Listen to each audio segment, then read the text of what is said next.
bafowethu uqale ngibingelele nje kudokotela nabafowethu nabo bonke abasibukayo njengamanje.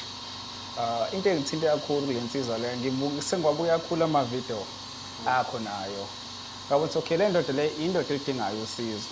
Nanokuthi ngisuka kude-ke mina kukhona into engingayenza encane ekade kukhulu ade ngifisa ukuthi ngikwenze. Yes. So ngase ngicabanga ukuthi okay into engingafanga isandla la angihambise le nsizwa le iyofaka amazinyo njengoba udokotela desishilo sinaye unesifiso sokuthi esize.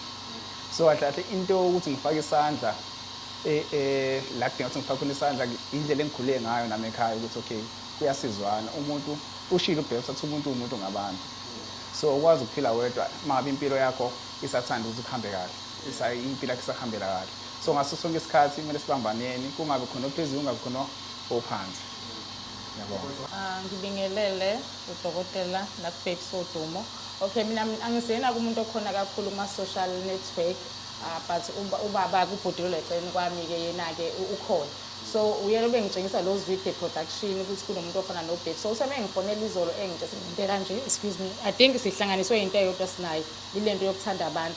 Njengoba kushiyo ukuthi umuntu ngabantu izandla ziyagezana. Namhlanje kungawoBheki sesisiza yena mhlambe ngelinye ilanga kulezi ingane esinazo ziyohlangana naye kuyobe yena sesiza zona. So sena maye namhlanje singaye emsebenzini ake sisize. Ukusuka eMaritzburg uzela eThekwini imali iyasetshenzwa imali iyaphela.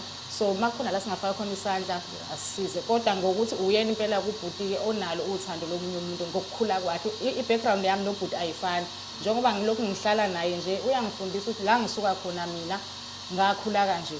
So omunye umuntu uyakwazi ukubona omunye umuntu okhule njenganaye afisa ukuthi amsize. Sabo wakho